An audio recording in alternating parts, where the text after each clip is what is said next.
National Assembly leadership seeks review of 2020 budget to cushion effect of coronavirus pandemic on Nigeria's economy.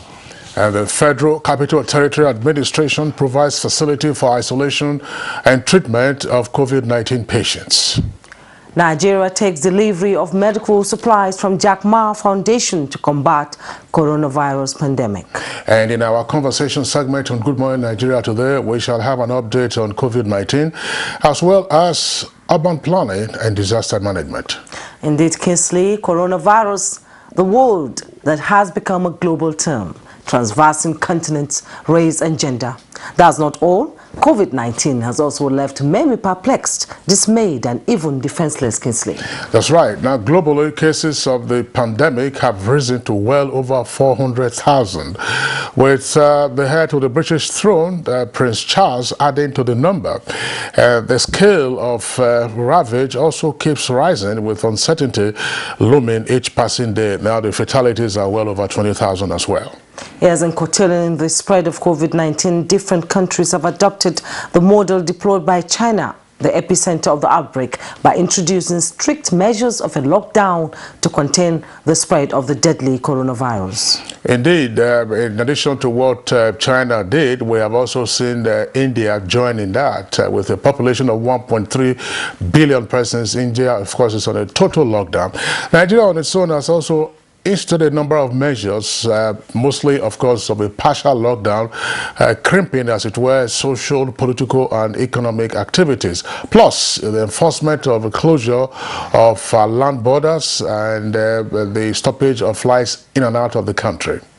And, adding to all this, essential workers from level 12 and below, including the adjournment of National Assembly plenary to April 27, 2020. COVID-19 has indeed defied age, class and status, living in its trail as at this morning, 26 March 2020, 51 confirmed cases in Nigeria.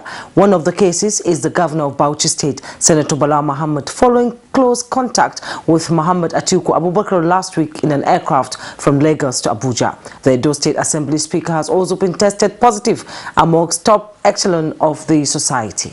No doubt about that, by Juma. The figure of 51 cases so far reported in the country. Just one fatality and 2 persons have been discharged. We know that there's been a wake-up call for everyone, including, of course, state chief executives who have either taken steps on their own of going into self-isolation or proceeding with testing on account of the fact that they have been in contact with persons who have now tested positive to the virus. However, Vice President Yemi Oshibajo, Ekiti State Governor Kayode Fayemi and Governor Boyega Oyetola of Osun State and wife have tested negative after the initial scare.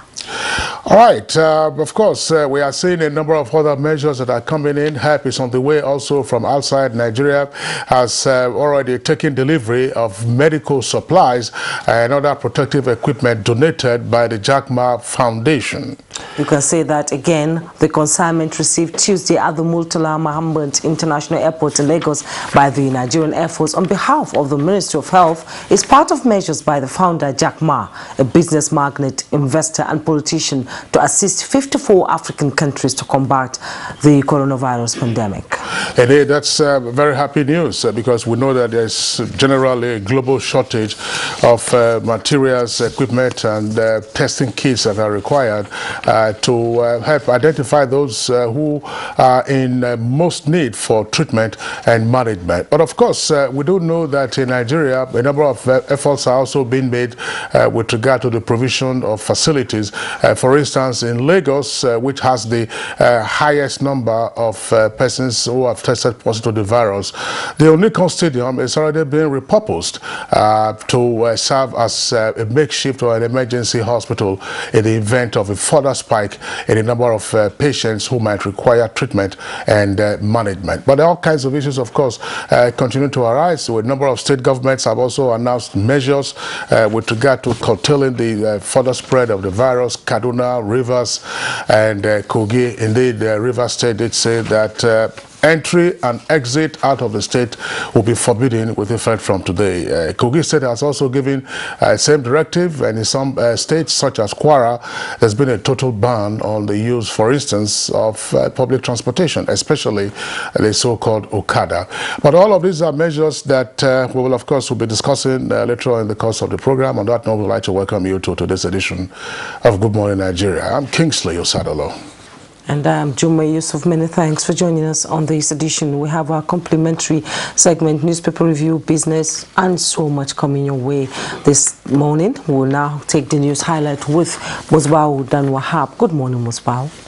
It's a very good morning, Jumai. Let's take the news. Nigeria's Center for Disease Control, NCDC, has confirmed 5 new cases of COVID-19 in Nigeria. This latest addition brings the number of confirmed cases to 51 in the country. In the meantime, the leadership of the National Assembly says an immediate review of the 2020 budget and medium-term expenditure framework is imperative, particularly against the backdrop of the impact of the coronavirus pandemic on global economy.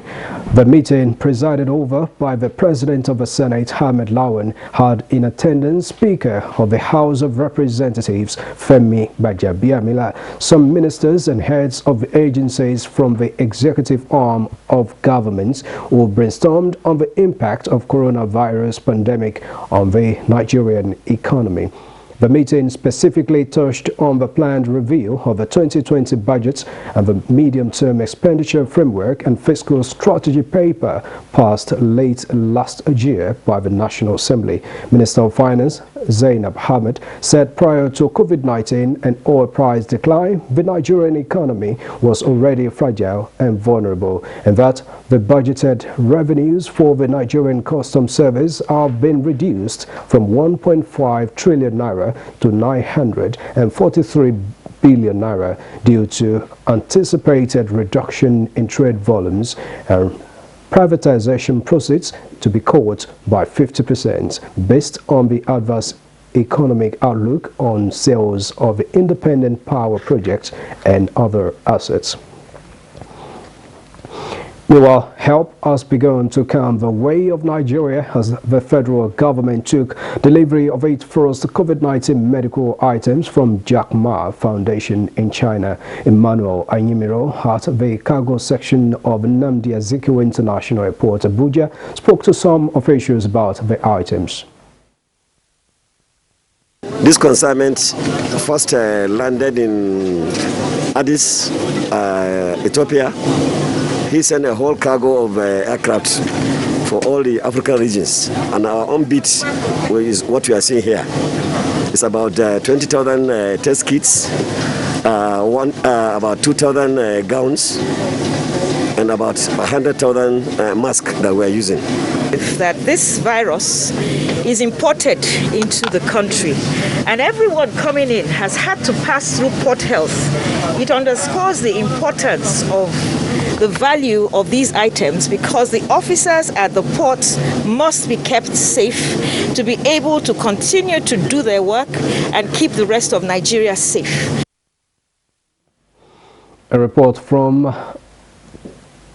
Niger State says 7 persons are being placed on isolation in the state for COVID-19.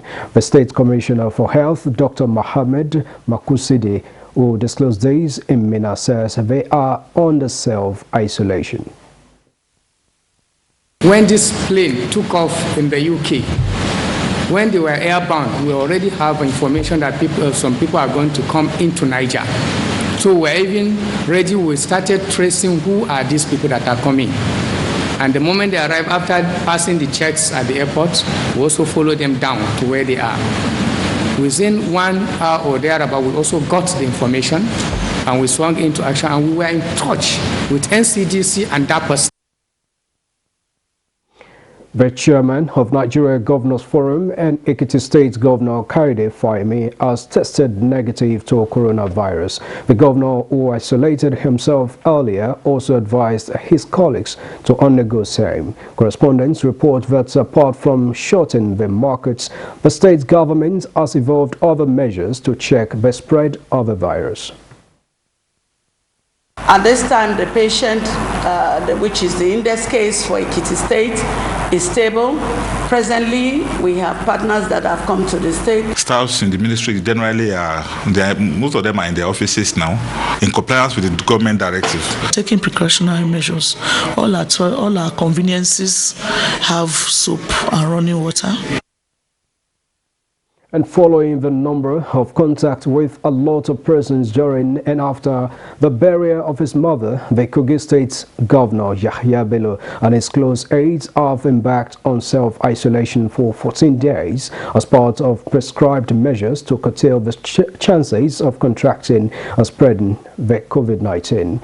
A statement by the Chief Press Secretary Onogu Mohammed states that the governor had close contact with some personalities who are said to have tested positive to COVID-19. The governor and his close aides have not shown any symptoms of COVID-19 so far.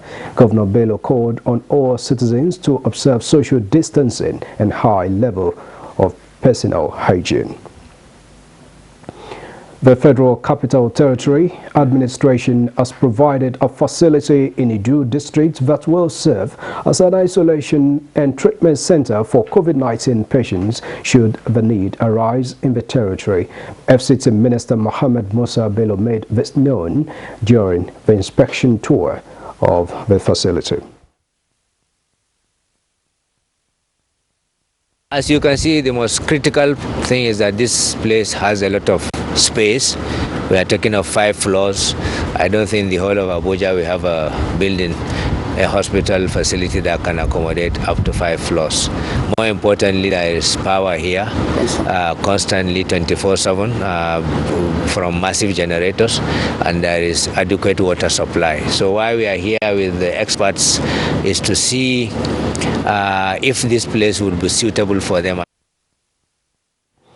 In the meantime, the federal government has stopped all train movement across the country with immediate effect. A statement by the Managing Director, Nigerian Railway Corporation, Fidet Okiria, indicates that the move is part of the precautionary measures to check the spread of coronavirus in the country.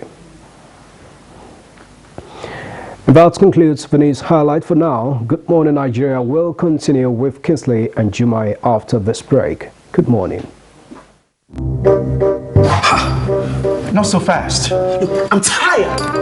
I want to check out of this country for greener pastures. Just calm down for a moment. Please sit down. Do you have a job where you're going to?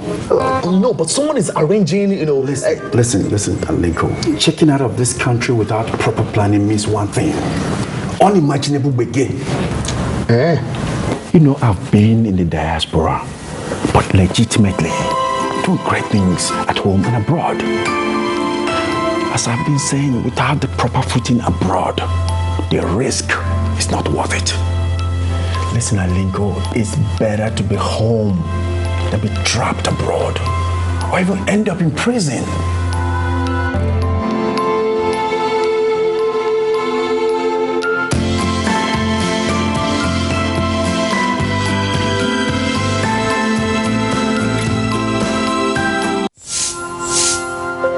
I'm Deputy Comptroller of Customs Joseph Atta, the spokesman for the joint security exercise. Over a period of time, either through indifference or deliberate non-compliance to the ECOWAS protocol on transit of goods by our neighbors, the Nigerian Customs Service have been raising this issue.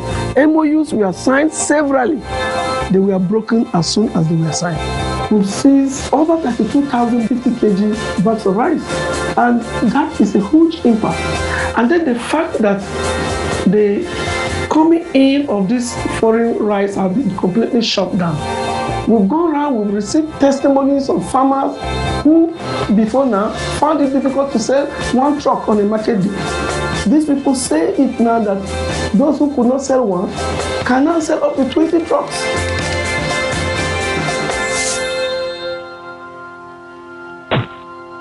In Nigeria, there is one sound we need to silence.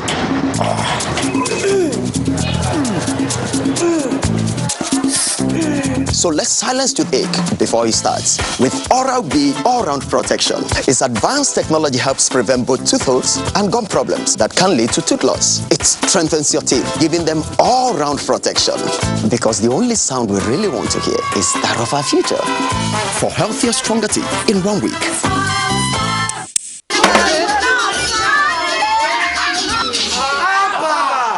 Have you not heard of coronavirus? Coronavirus? Yes, COVID-19. You know, prevention is better than cure. Always have your hand sanitizer with you. Always remember to wash your hands regularly with soap and clean water. Yes. Whenever you want to sneeze or cough, you do it like this. Let's go. Fellow Nigerians, our culture encourages cleanliness. This message is from NTA and NCAC. Welcome back. If you just joined us, this is Good Morning Nigeria. And the fallout from the COVID-19 pandemic has renewed calls on Nigeria to work towards reviewing the market value of products. Details with Kolo Muhammad on Business News.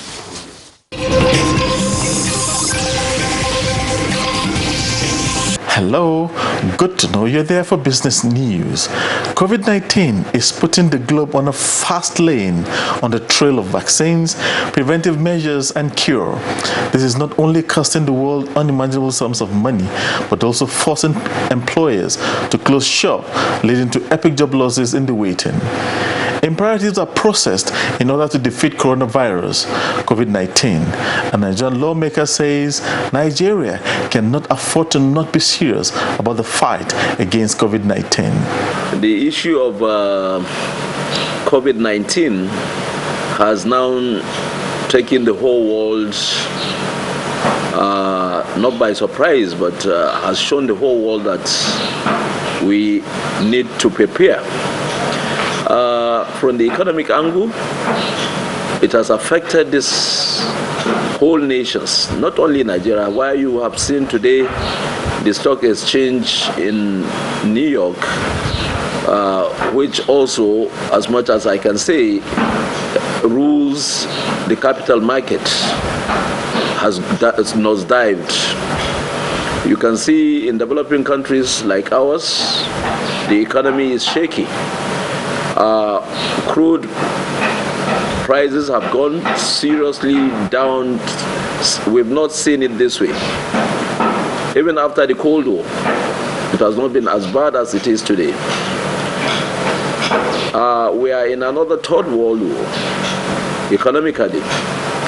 And it's only countries that have prepared that will be able to come out of it. My name is Kolo Muhammad. Thank you for having you along.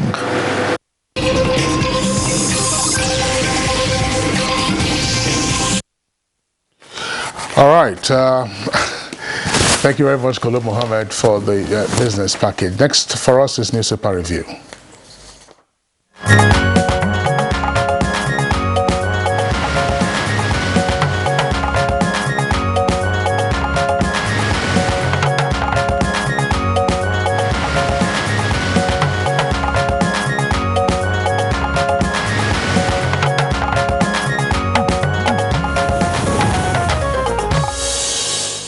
Yes, and we begin with the Daily Sun newspaper.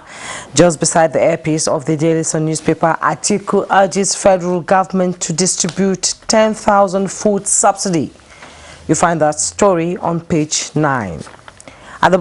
Just below the Daily Sun newspaper, World Bank, IMF urge creditors to suspend debt payments from IDA countries. That story is on page 37. The picture story there, COVID-19, governors under watch as Edo speaker test positive. With riders, Obaseki, Fayemi, Sule, Bello in self-isolation. Oshibajo tests negative. NGF, DG, Okaro, staff orders too. Confirmed cases rises to 46, is actually 51 as of last night. Army to enforce movement restrictions, secure food supplies. NLC NAS, TUC call for total shutdown. Global cases now 427,000. That story is on page 6. Scramble at banks by depositors yesterday following government's announcement of closure of markets in Lagos State beginning from today. And the bottom plate of the Daily Sun newspaper, Aso Rock on partial lockdown, says presidency. That story is on page 9. 2023, opportunity to pay political debt. Owe Igbo Ohaneze. Arik, Airpeace, Asman, Dana, Max Air suspend local flights today and tomorrow. That story is on page 38. COVID-19, Lagos government denies shutting down states. That story is on page 39. Yes, all right, let's take a look at the Punch newspaper.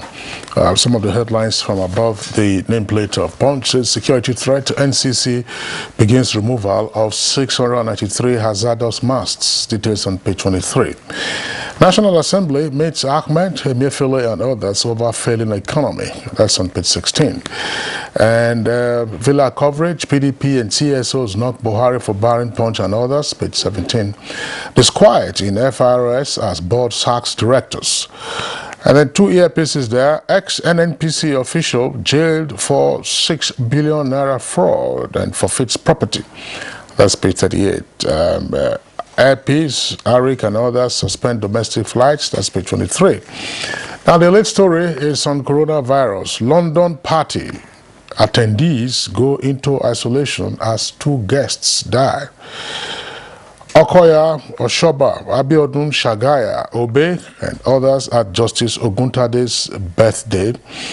Doctors obtain Abakiari's medical records from British hospital.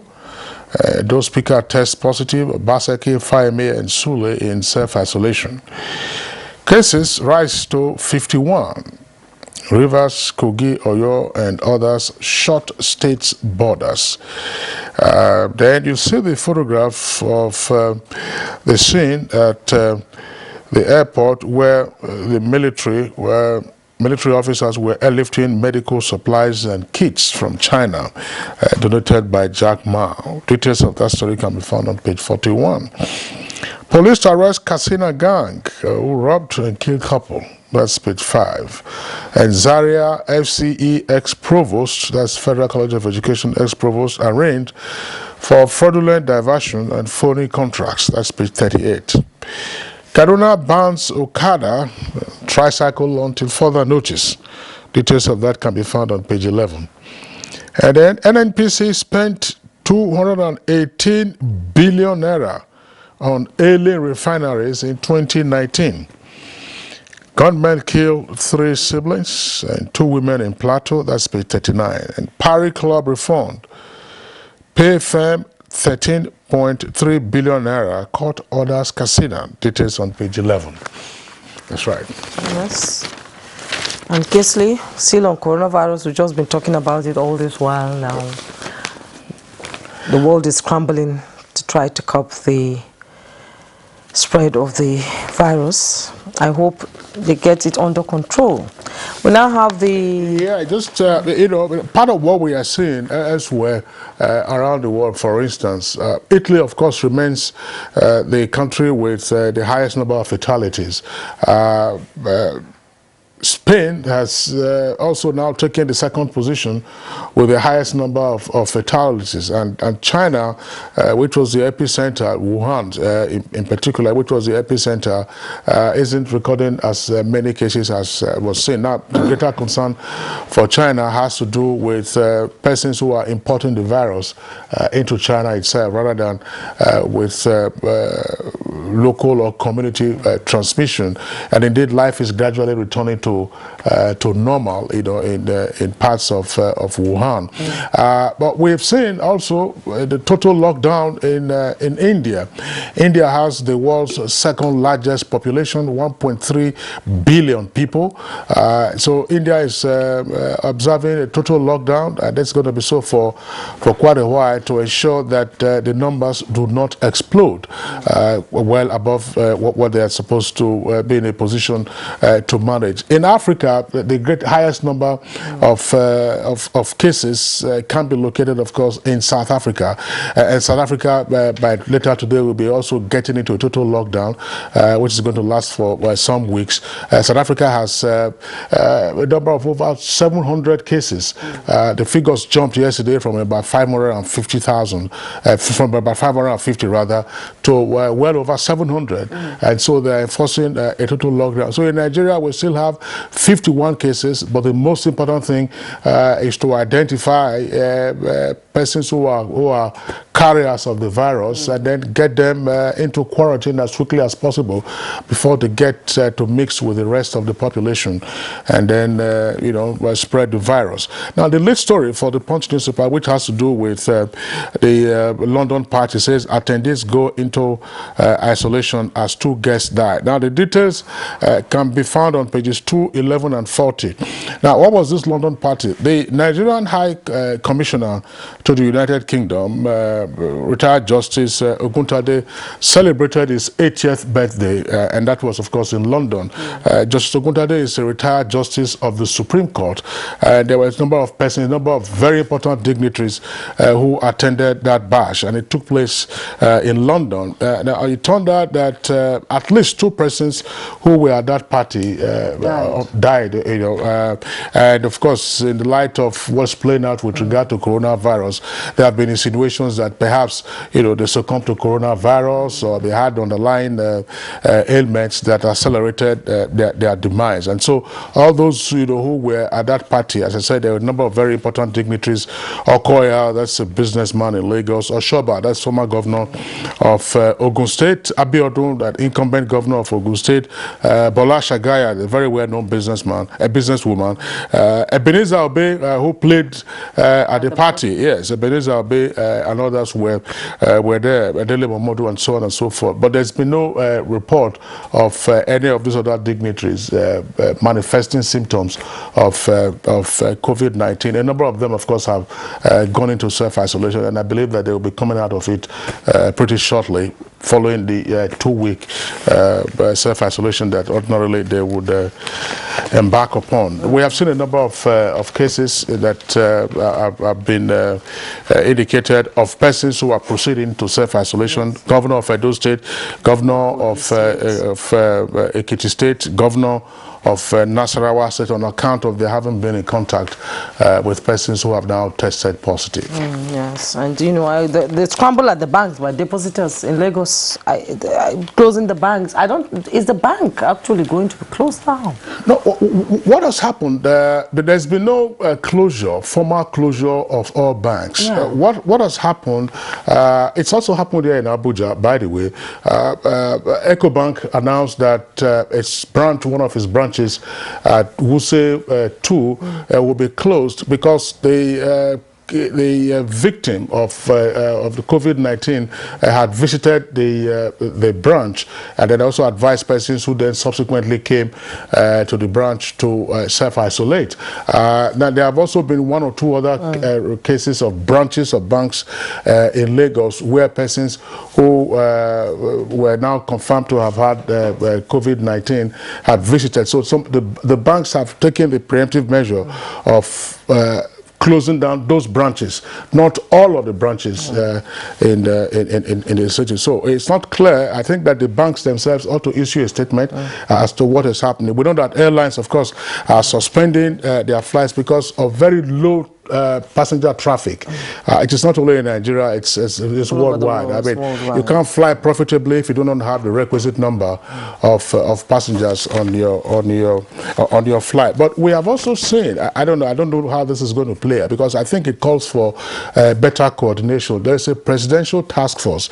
A number of state governments are already taking their own proactive measures. Rivers has recorded 1 case now of COVID-19, and the government governor says, look, all its entry and exit points will be closed. Now, Kogi has also announced the same. Kogi is a junction state. Yes. I mean, so what happens to those who are moving in, are likely to move in, are likely to move out? But then the question would also be, where are you moving to, where you are supposed to minimize your movement? So, but there, you know, there are federal highways. Can you take control of federal highways?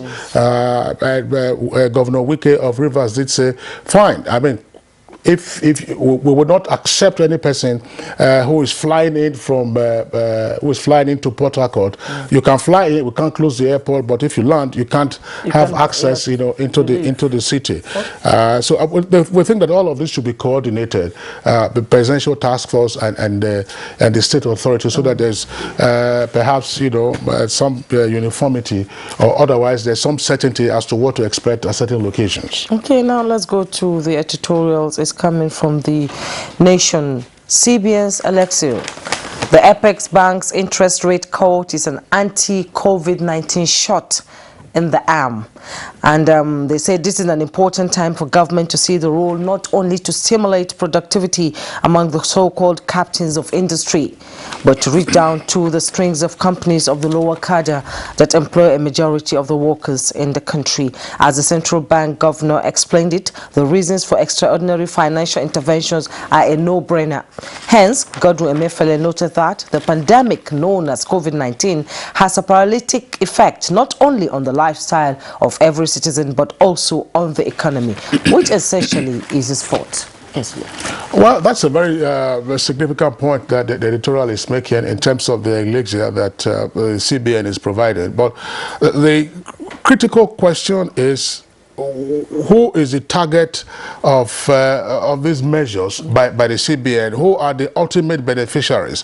If you just give money to corporations or to companies, what is the trickle-down effect? Of course, the argument can be made that if companies are in business, then they will be in a position to hire more persons. But I mean, there are persons who are on their own, as it were. We know that the informal sector is pretty large, you know, in this country, and to the extent that there has also been a dramatic slowdown in business activities, those other persons will equally suffer. But these are issues, of course, that we will take a look at, yes, in terms of the economic impact and the various measures. A number of countries are already indicating their support, you know, like for the Britain economy. Yesterday, the British Prime Minister was at the House of Commons, and they were just rolling out strategies on how to cushion the effect of COVID-19 on their citizens. And that's right. But we have seen also the logjam in the U.S. Congress. I don't know whether it's been cleared in the last few hours. You know, they have a stimulus package of almost $2 trillion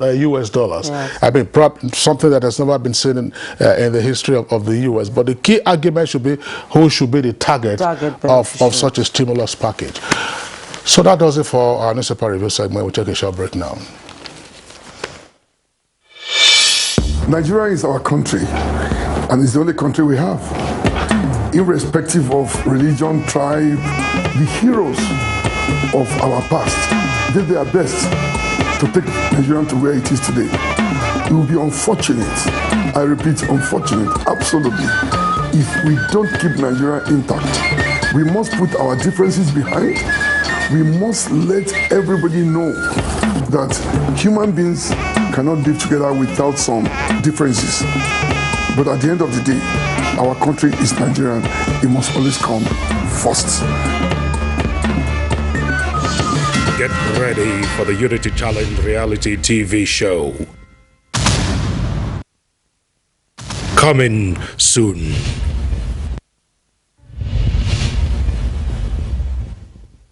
We have 4 girls and 2 boys. Stephen is my younger brother. I was called on 8th of May that he had an accident. While he was on call, he came out to buy fruit that will sustain him to the next morning.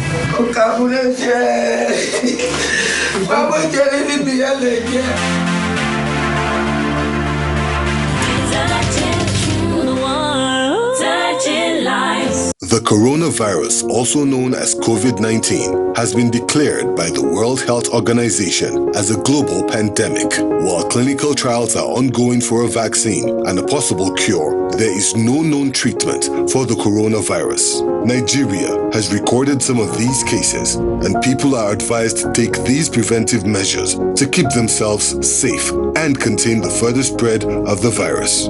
Wash your hands frequently with soap and water, or use hand sanitizers all the time. Maintain social distancing. Avoid touching your eyes, nose, and mouth. Practice respiratory hygiene. If you have fever, cough, and difficulty breathing, seek medical care early. Do not panic.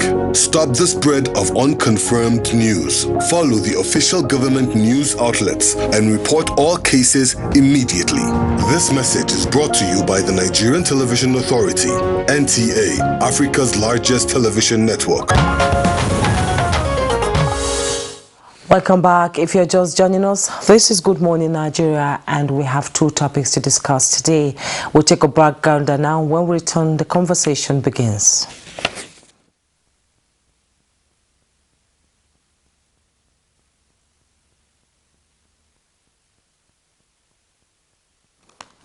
And well, unfortunately, we do not have a background on this topic because we've been discussing this topic for almost 2 weeks now, and it's just an update on what is happening in Nigeria and efforts to curb the spread of COVID-19. We have in the studio this morning Professor Abdulsalami Nasidi, former Director General, Nigeria Center for Disease Control. You're welcome to Good Morning Nigeria. Good morning, thank you.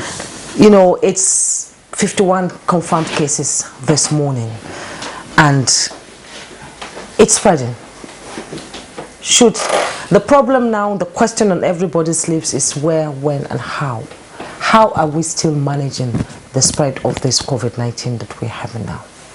Well, you know, unfortunately, the most important aspect of the epidemic or now pandemic is the fact that, you know, letting the cat out of the bag. Yes. You know, unfortunately, we allowed the virus to escape into the community, and we can't control the movement of the virus now, but we can track it. So that is what is left, and even the 51 cases you are hearing is just a tip of the iceberg, because we don't have enough kits to do mass testing. Until we start mass testing, we will not be able to know exactly, you know, the extent of the spread in the community.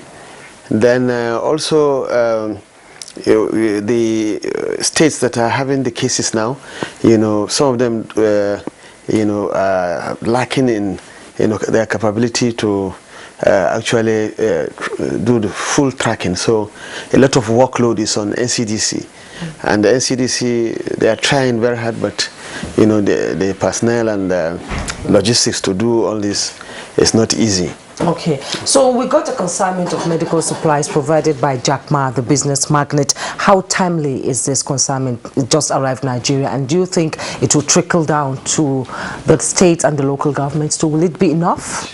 Well, first of all, you know, on behalf of Nigerian people, let me express our gratitude to Jack Ma and the Chinese people for feeling, you know, it good or great to come and, you know, help us. And I think it's timely.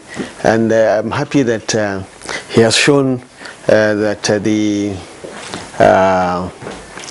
corporate organizations, business, private sector, it's time for them to actually come in and support governments. And I hope that our own, you know, private sector and philanthropists will come out and do the needful, as they say in Nigeria. So on the issue of whether we have enough from Jack Ma or not, but I think the key is that it's a great gesture, and that at least we have now, you know, increased our quantity or volume of the test kits we have. So the more test kits we are going to be having, the more numbers you'll be seeing. And I think I had 20,000 kits. That is a good beginning. I'm sure the kits will be distributed to the 5 or 6 laboratories that can do the DNA test, DNA RNA test, and then you will see that they will now embark on mass screening of people at risk, people that they are tracking, and we might be seeing more cases.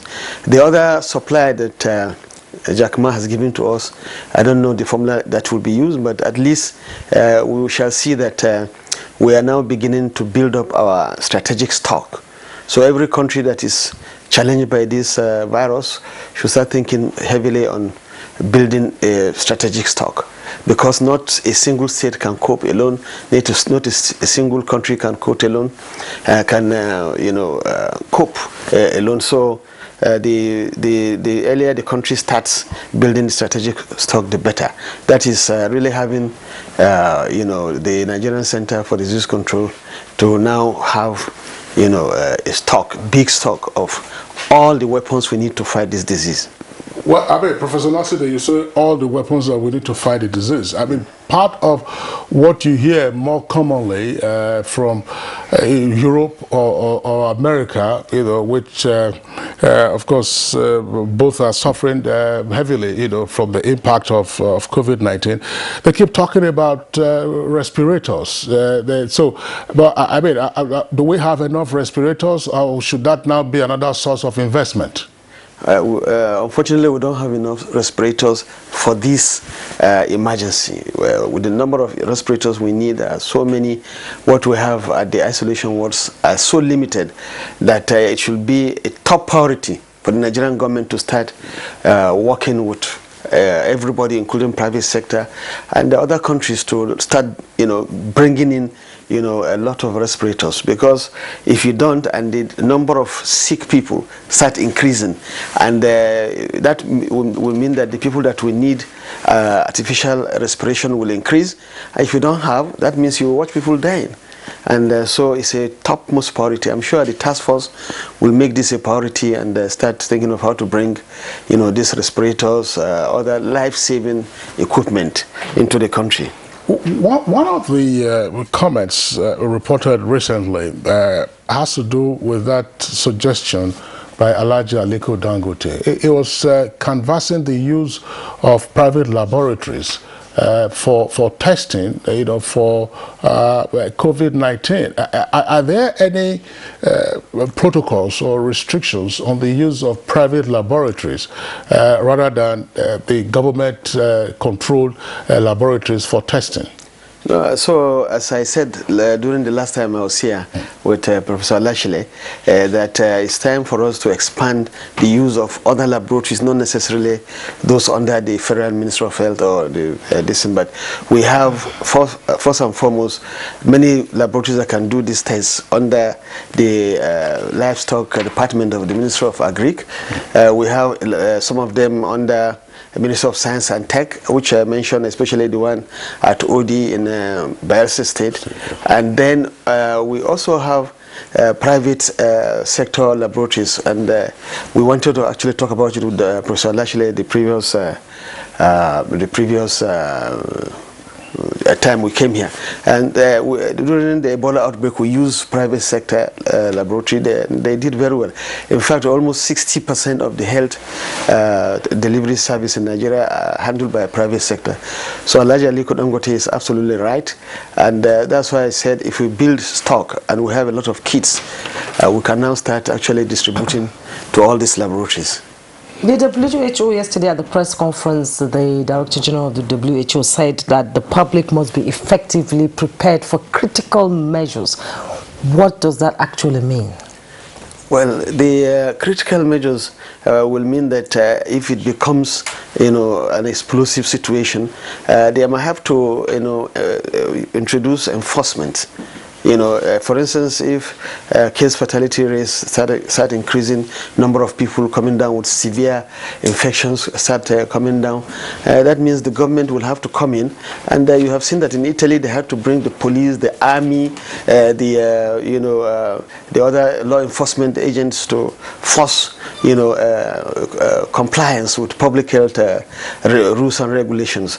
So then secondly also they will have to control movements like the border. If they close the border, number of trade and goods moving can reduce. Now within the city here, if you enforce lockdown and you have people that are depending on subsistence means of existence, which means they don't work today, they don't have food. That's right. And how do you take care of those people, the most vulnerable people, the almajiris, the casual workers, stay at home? Which home are they staying? So if you don't actually make provisions, like India, before they announced the lockdown, they decided to take care of these most vulnerable people. How do you take care of them? How do they eat? So you have to be supplying them with water, with food, with this. So there are some extreme measures that the government will take, but there should also be palliative measures that the government must take to save lives and protect lives. So you cannot lock down people that have no homes, they don't have means of feeding, and then you don't have a plan to work on it. So this is where our religious organizations, our traditional rulers, our philanthropists will come in again. How do you take care of those people? In the next 2 weeks, everywhere is closed, market is closed, no food, no this, and they are sitting, they can't buy food, they can't get this, and so the communities will now have to come in. The traditional rulers, the churches, the mosques will now have to come in. How do you take care of this group of people?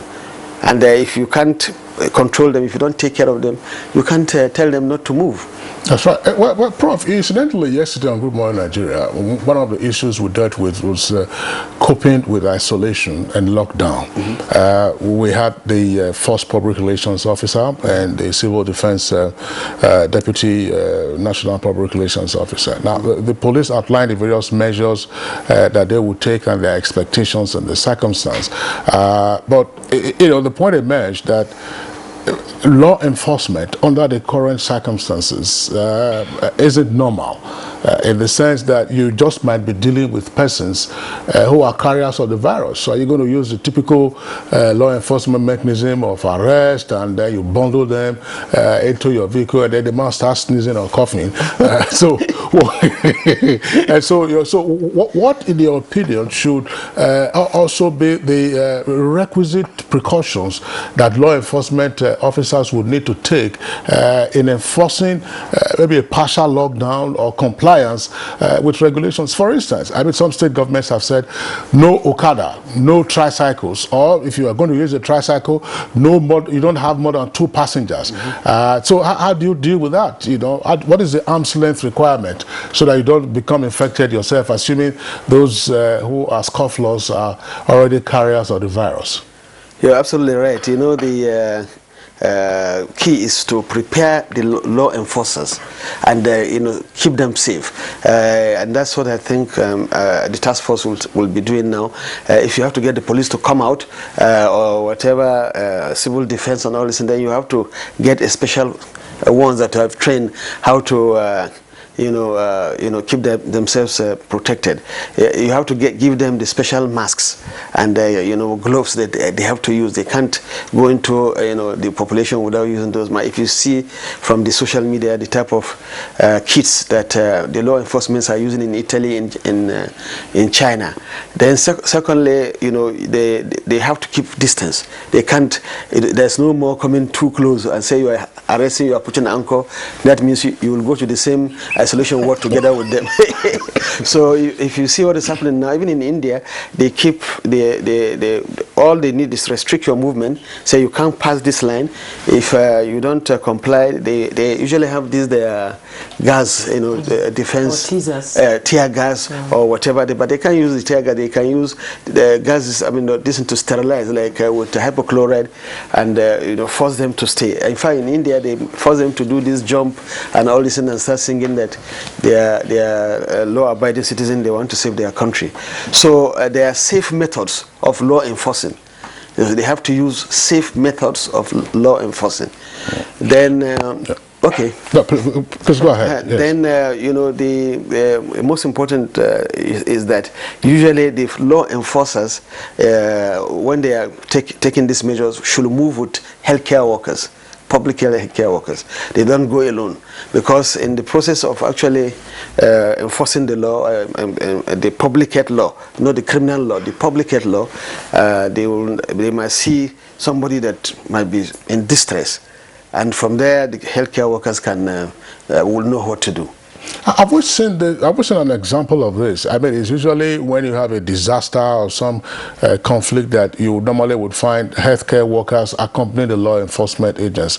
This wasn't a subject that we touched on yesterday. So you're saying now that it must be a compliment for law enforcement that as you are proceeding, to enforce whatever directives or regulations there are governing, our attitude and behavior in the course of the coronavirus, there should be a complement of healthcare workers. Preferably.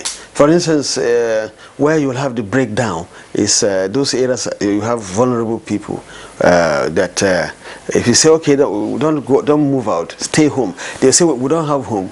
Some don't have the home to stay in. They are either on the street or whatever.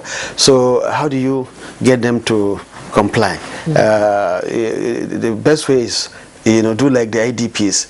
We have to supply them with minimum they can use to at least to survive in a day, and then keep them controlled for the next 14 days. If not, the effect of the lockdown will be very minimal. So you can't lock down the elite area, the cities, and then the rural area. The lockdown is not effective. I need to have a clarification on the use of chloroquine as a means of curbing this disease. A lot of people, it's actually out of stock in Abuja right now. A lot of people are taking it. What is the danger of taking chloroquine when you do not have malaria? Well, the danger is the overdose.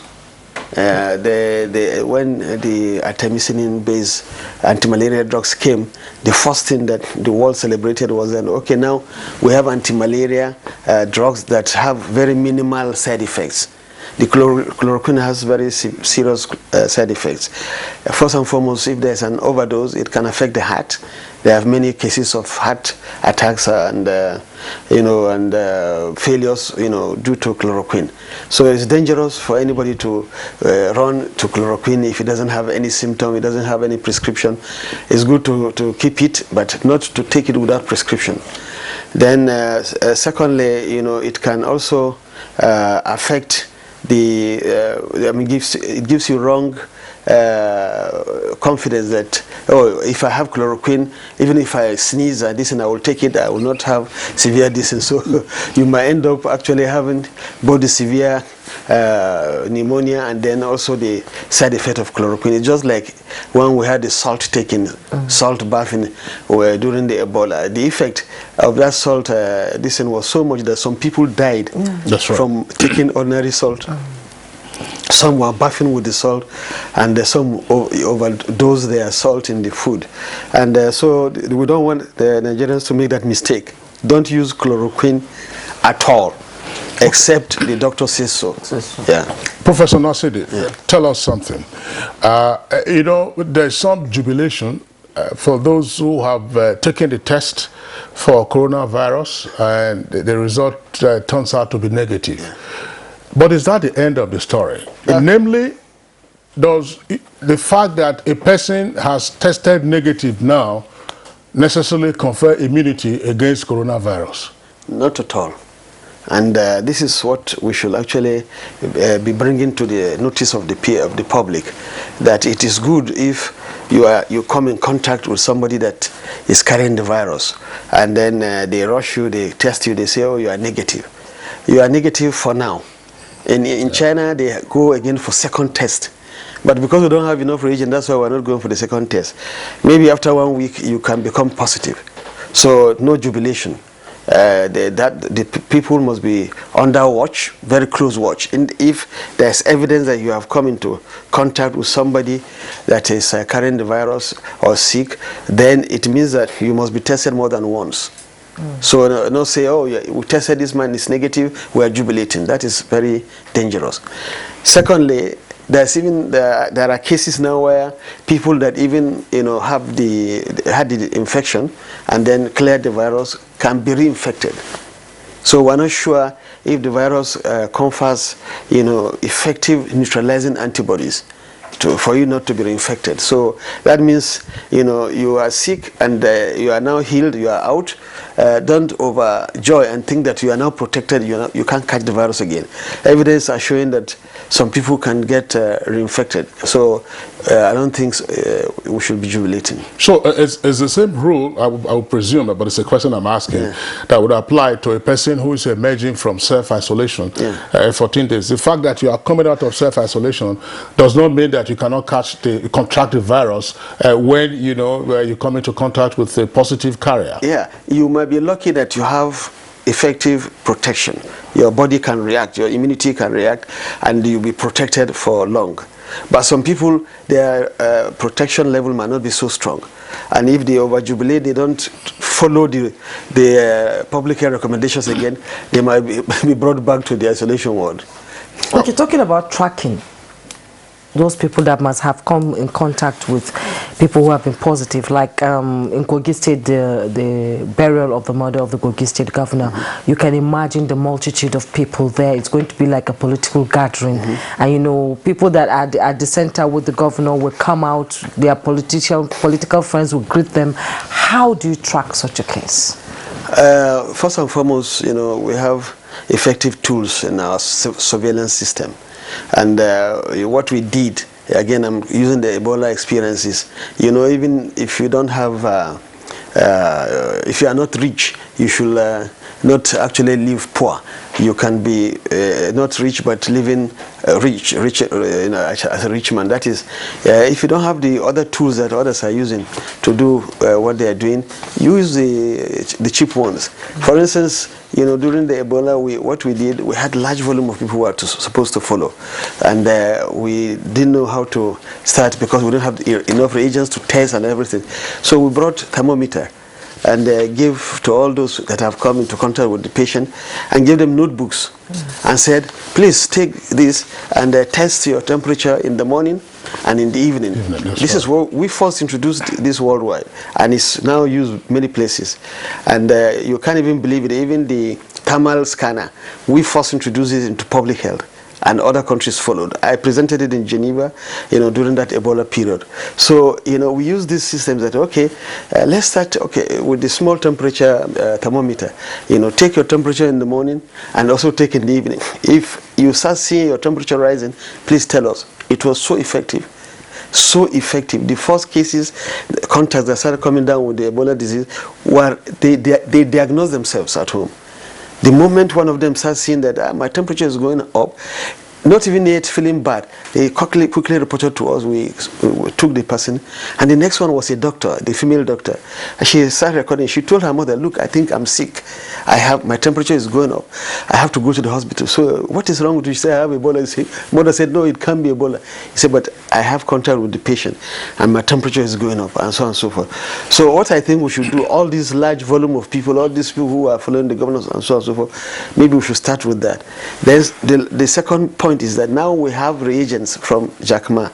Our laboratories should, our centers, the CDC, NCDC, we should now round up these people, take their samples. We now have reagents and run it quickly to see if... But families can acquire thermometers on their own. Just to be self-testing. For temperature. So there's nothing wrong with that. Nothing wrong with that. That's very good indeed. All right. Okay. I also wanted to play this up because social behaviors often can be modulated by crisis. Such as we're having with coronavirus. It looks like every person that coughs these days or every person that sneezes. Even to have common cold or catarrh, it's like this person is a suspect. What should be the attitude? Well, the attitude is self-protection.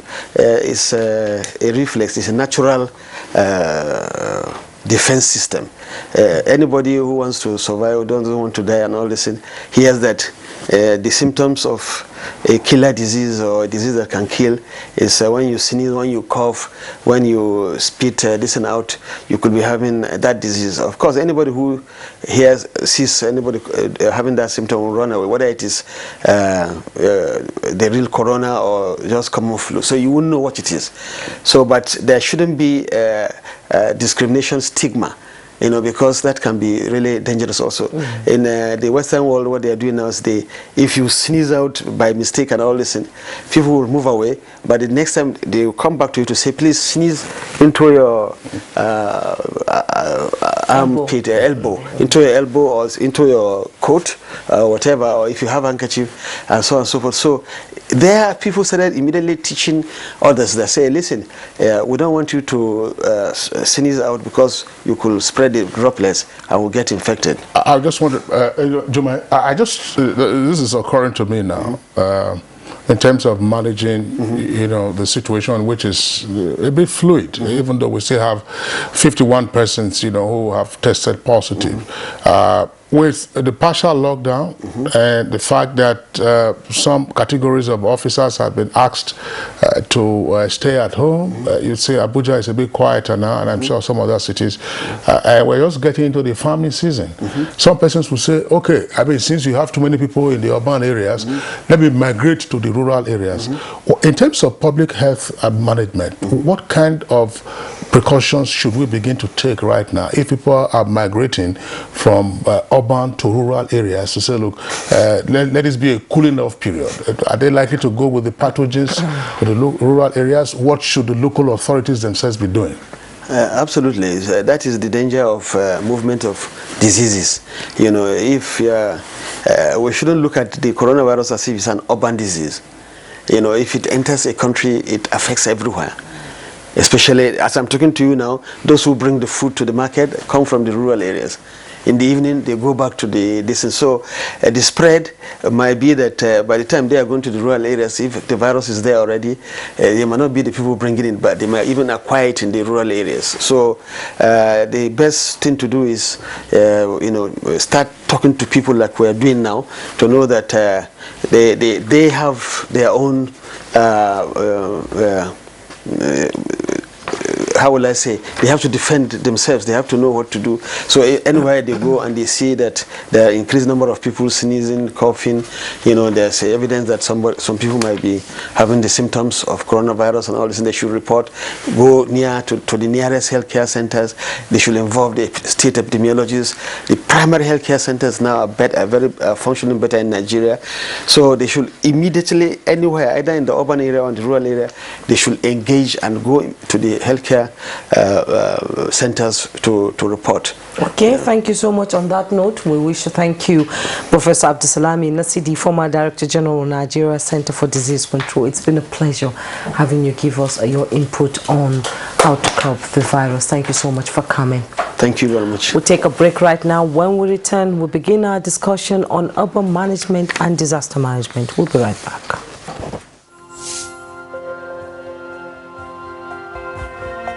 My name is Giato Adeza Adams, the General Manager, Corporate and Strategic Communications, Nigerian Port Authority. As regards the land borders closure, available statistical data from APMT, which is one of our terminal operators that is involved in container handling terminal, has recorded an increase of 200 TEUs of cargoes into their terminal as a result of cargo diversion from the vessels originally meant for neighboring countries. That shows you that the terminal operators is going to have an increase in revenue, which is accrued to the terminal, and at the same time, Nigerian Port Authority will equally benefit from the revenue increase. So that is the benefit we have derived from the border closure.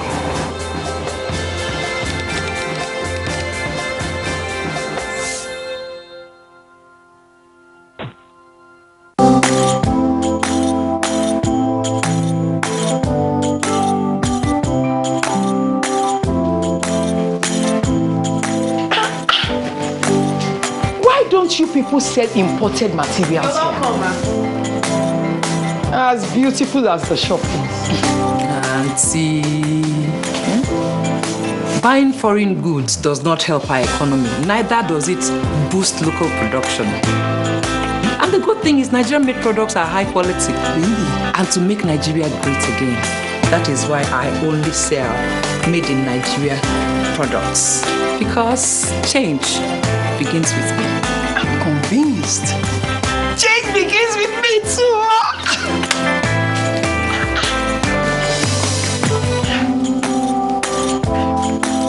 Change begins with me. This message is brought to you by the National Orientation Agency in conjunction with the Federal Ministry of Information and Culture.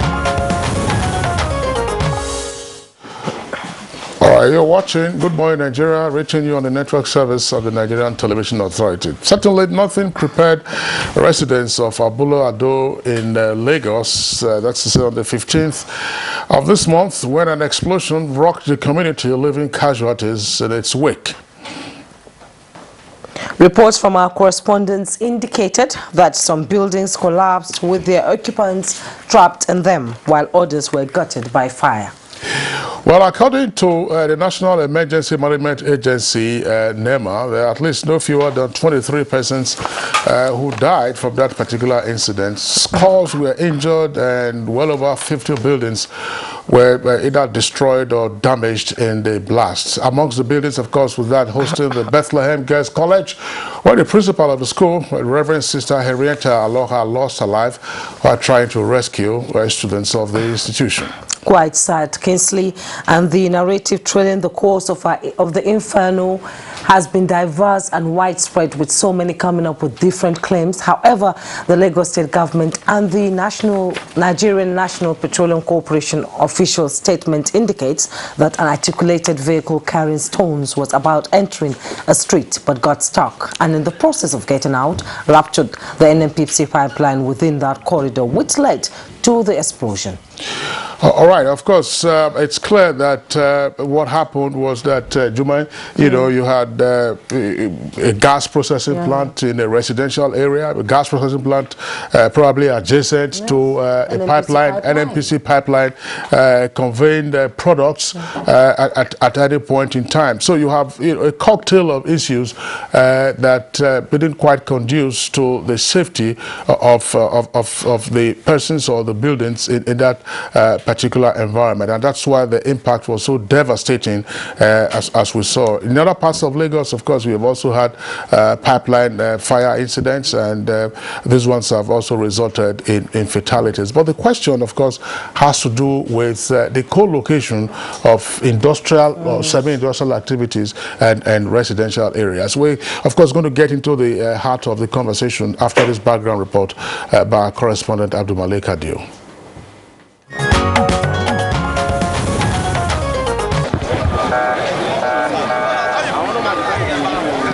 A tale of anguish that seems to have no end in sight. Every asset on the right of way will take them out, because this is not just about NNPC pipeline, it's about the life and safety of Nigerians. In the past 4 decades, economic losses due to natural and man-made hazards such as floods, pipeline vandalism, building collapse, fire and gas explosion have seemingly increased.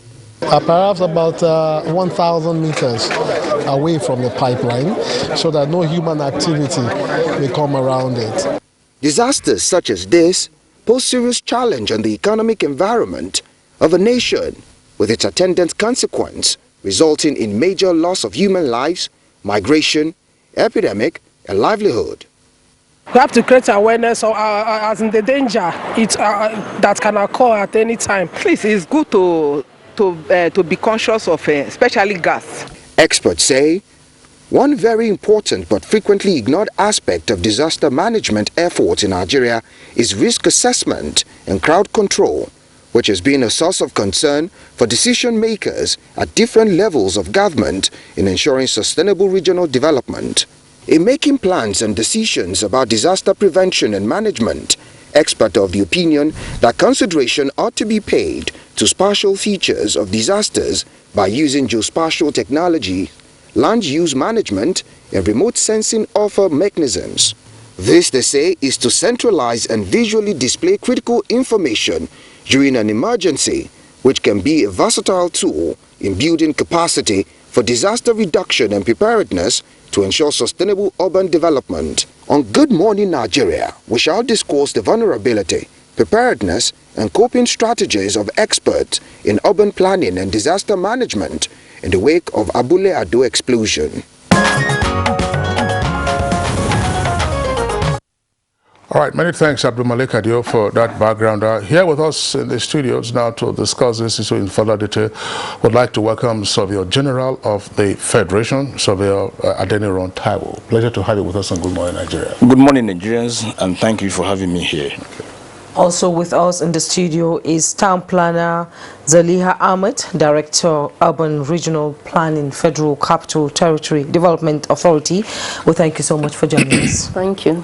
And we also have a familiar face in the studio, Jide Ojo, who is a Public Affairs Analyst. You're welcome. Thanks for having me. Good morning, Nigerians. All right, let's begin the conversation with the Surveyor General of the Federation, and then happily we also have a town planner here. We can almost virtually say that in a number of our cities, I mean, Kaduna earlier this year, we had this explosion that took the life of an atomic energy expert.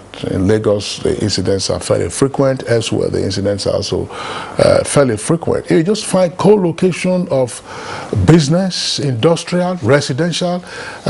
So, at the time of surveying, what normally happens? Is it that we don't have a clear sense of how to have our layouts in the first instance? Thank you very much, sir. Before I start, actually, what I'm going to tell us this morning, I really want to sympathize with people who lost their life at this explosion. Coming to the issue of these co-locations and what have you, and the responsibility of the surveyor. Essentially, the duty of the surveyor is to provide the model of the environment as it is, where the other professionals will take over. But in essence, when it comes to the right of way, for any environment, the right of ways are there. Take, for instance, the right of way for federal government roads is about 45.72. And then for the gas pipeline, I think it's about 12.5 on the hither side. That one gives us 25 meters. And then for the gas pipeline, it's about 9.81 on the hither side. It's almost about 19 meters the right of way. For water and sewage, is 3.81. And again, for high tension, we have various high tension. For 132 kVA, I think it's 15, which is 30 meters across the something for right of way. And then for 330 kVA, it is 50. And then the last one, which is the 760 kVA, you have 42.5, which is about 81 or 82 meters right of way. The issue there is about enforcement. Maybe in the course of this discussion, we'll be able to talk about those. So the surveyor responsibility is to provide the model of the environment, the actual geospatial information you need to take an evidence-based decision. Because the work of a surveyor essentially is location, activity. What do I mean by that? Everything has its position in space, which is unique. And I want to say this morning is that until you can determine that space properly, you will not be able to manage properly the other spaces. I take this studio for instance now.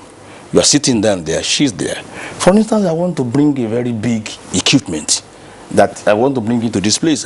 The very first thing I'm supposed to do is to know the status of this particular studio. Can he take the property or the feature I'm bringing in? And that has to now tell me that go and do your surveillance or go and do your survey to be able to have the status. And then let us see the remaining spaces that you can use. And it is this effective space management that you can have sustainable development. Do you think it's a wake-up call for government to bring in surveyors when they're trying to build structures that belong to government? We are always there. Okay.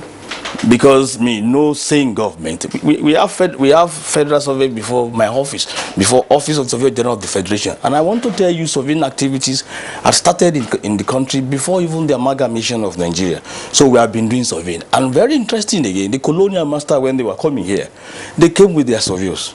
And what is the meaning of that? You see, the area of influence is the very first thing you have to do. Even if you are a father in the house, you should know exactly the position of your house so that you can make adequate preparation for them. So we've always had the surveying and mapping there. But the only thing is that, you know, there are so many other things struggling with our budget, and then we have little resources. So every other sector, we have to be giving what they can use. But usually we appeal to government that we should have a very up-to-date current map that is going to facilitate everything we are going to do. In fact, in my office, we have a slogan. If you cannot map any environment, you cannot manage it. It's like aching to walking in the dark, and it's very essential. We also realize again that all the developed countries around the world, they are well mapped. Let me just stop there for now. Well, that's fine. We'll return to you in the course of the conversation. Let's bring in now Town Planner Zaliha Ahmed. Of course, the Surveyor General has talked about the fact that their primary concern is effective space management, and once they have done their, shall we say, survey work, they now leave it to the other professionals. And what is the role of town and urban planners, even regional planners, in ensuring that there is this right linkage between the surveyors, yourselves, and then the end users of the products of your interaction? Well, the town planning or urban planning, or what they call urban and regional planning, is the basic profession in the built environment. It's the planner that will organize the environment for the surveyor to work on the units, as he said. So it's unfortunate at this time we are having this kind of issues. Most of our towns and cities are well planned from the colonial times. A lot of our major cities, they have general plans, they have master plans to guide developments.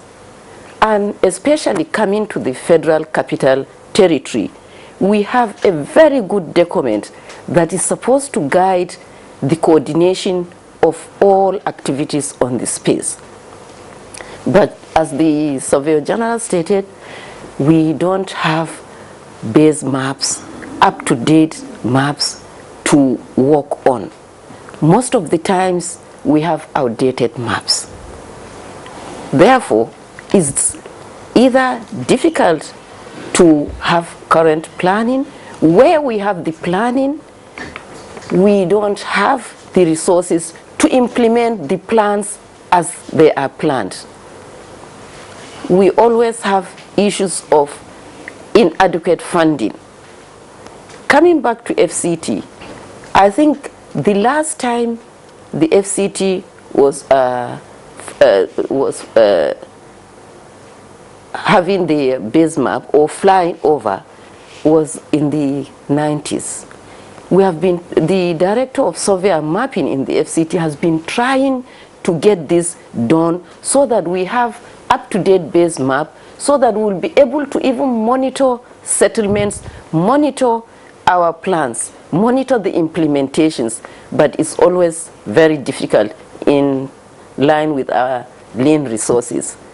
Then also, we have issues of lawlessness in our system. It's not that we co-locate these activities, especially in the Federal Capital Territory. We have areas designated for residential, for employment, for light industries, for heavy industries, and others. But you find that even within residential areas, people, even within their houses, they have factories. So they put a lot of pressure on our utilities and facilities, because all these land uses have been provided with facilities and utilities commensurate to what we have calculated. Every area has been calculated that this is the number of population that will be accommodated. Because of that, in the even in the residential areas, we have categories. We have low density, we have medium density, and high densities. And for every area, the services provided like the water, the power, even the waste pipes, is commensurate to the land uses. However, you find that people change these land uses at will, and it's so difficult to enforce. We are actually overwhelmed in the FCT in terms of enforcement. So by the time you run an industry in your house, you find that you are putting pressure on power. The amount of power provided for that area is not for an industry. That is why we cannot have power supply in a lot of areas. Let us look at Adetokumbo Ademola, Ladorke Akintola, Aminu Kano Crescent, and in Maitama we have Usuma Street and Ghana Street. They are purely low density areas, but they have all been converted. And you find that because the pipes provided for sewer are not for industrial or commercial activities, they are all clogged. None of the areas are taking power supply from the general power supply because they have to depend on generators. They are consuming more than what has been supplied. The same thing with water. We have to depend on boreholes in most of these areas, not because it has not been provided for, but it has been provided for another use, specifically maybe residential, and you are using it for an industrial or commercial. You are consuming more. Even the size of our roads, we have hierarchies of roads that are provided for land uses. The roads we have in the central business district is not the same with the one we have in residential areas. By the time you convert your low density residential area to a commercial area, definitely you are attracting traffic into that area, and that is why we are having so much traffic in most parts of the city. So because of this, it's not that we don't have the plans, it's not that we don't have the laws, but the enforcement is the critical. What is making it difficult for the enforcement to be put in place? What is so difficult about it? Well, it's so difficult because, one, we are lawless. Two, we don't care what happens. If my neighbor is converting his house to a commercial house, I should be able to report and somebody should take action. But we don't even care. We should be able to know what is happening to your next door. In other climes, when you are converting, even your garden to something else, you have to have approval. And approval need to be thought from all the residences. Their inputs need to be, they have to agree. If they don't agree, it will not be complied. But here, we don't do it. And it's so difficult because, of course, we know the Nigerian system. Okay, thank you very much, Town Planner Zaliha Ahmed. I don't know, just before Jide Ojo comes in, this is a point that I've made once or twice on Good Morning Nigeria. Town planning or regional planning didn't start with the colonial authorities, I believe. No, it did not. Okay, because I needed, for us to clarify this. At least 300 years before the arrival of the British, the Portuguese had been to Benin Empire, and they found that there was no city as better planned as Benin City in the 15th century. And so that tradition continues in terms of the planning of that city. You can quarrel with the state of infrastructure, but in terms of planning, probably Benin City takes a lead. I don't know. Sorry, it's a bit of chest beating this morning, but let's bring in let's bring in Jide Ojo.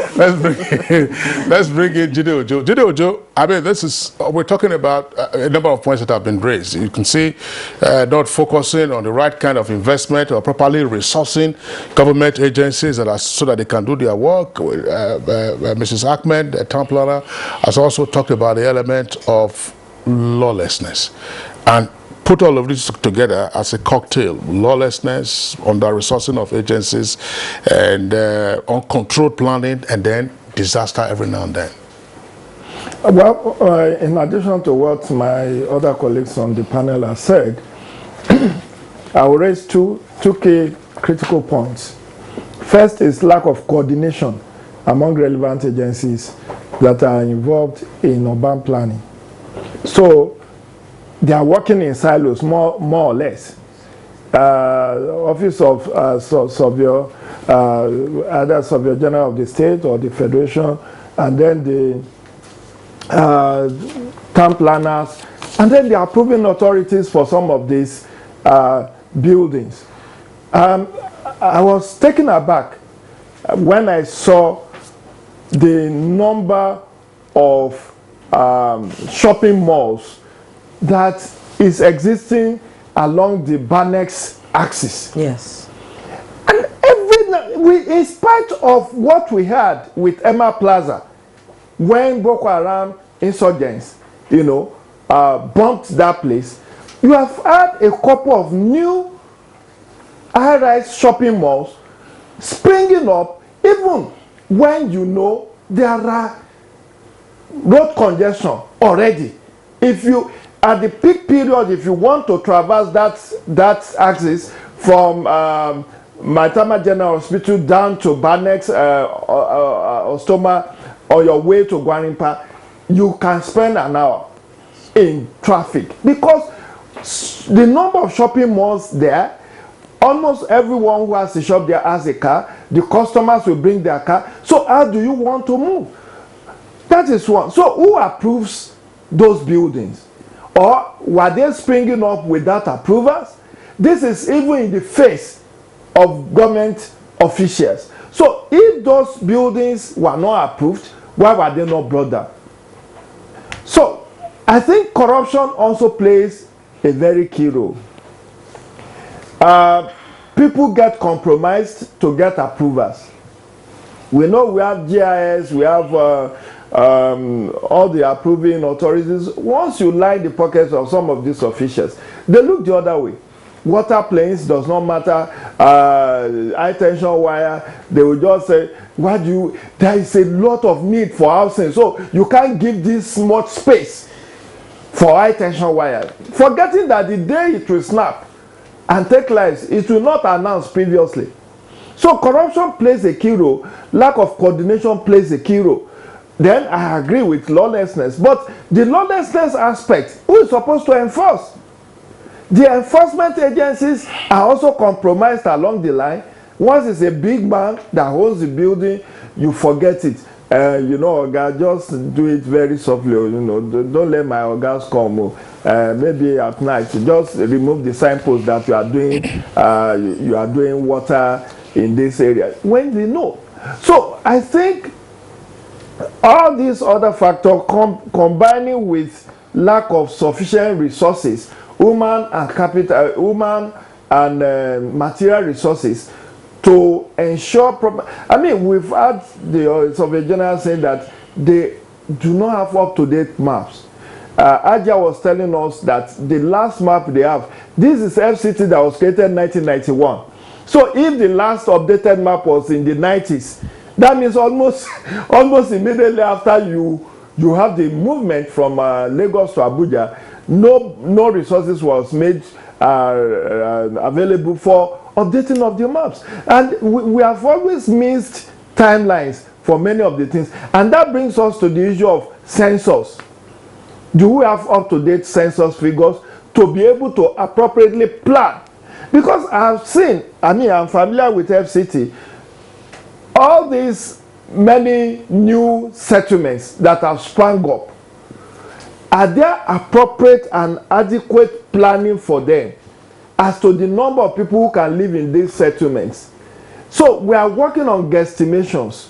No appropriate resources, no funding, lawlessness, no enforcement, corruption, lack of coordination among relevant agencies. All of these have played very key role in leading us to these disasters that we have always prayed against. Look at the number of building collapses. There are supposed to be approving authorities if you are building high-rise, that at this stage you get approval to move to the next stage. But people look the other way because they've been compromised. So the day the building comes down, you are looking for who to blame. So everybody go on blame shopping. So this is not good enough, and it's high time we change our attitude to urban and regional planning, as it were. Experts say population explosion, urban-rural migration is also a contributing factor to, destroying the pattern of urban development. Do you think so? I agree so, but the point is enforcement. I mean, you can't stop people from moving to rural environments to urban centers because the jobs are not there in the rural environment. You do not have electricity, you do not have water. So where you have all of these amenities is where people will migrate to. People want to speak to their loved ones. They need to communicate. There are no masts in many people on rural communities must have to climb mountains to be able to make calls to their loved ones in the cities and all of that. So rural urban migration is you can't stop that. It's the right of people on where they prefer to stay. But the bottom line is that if the regulatory authorities do their work as it should be done, and we are talking of housing deficit, many houses that are springing up, are there people who are ensuring? I mean, in my neighborhood here, you see gas, people selling gas, cooking gas, almost in every corner. They don't even have shops now. It's open heaven now. You'll see one today. In another 2 weeks, somebody else has set up by one corner, and nobody is talking about in the event of fire. And then you look at the road network. Assessing disaster sites has become problematic because people do not have. I mean, the urban planners did not enforce the appropriate access routes to be left, even in markets that are so-called planned. You don't have access roads. In the event of a fire disaster, the fire authorities will have it difficult to be able to assess the disaster site in order to bring the situation under control. Jidojo, thank you very much. Let's bring in again the Surveyor General of the Federation, Surveyor Adeniran Taiwo.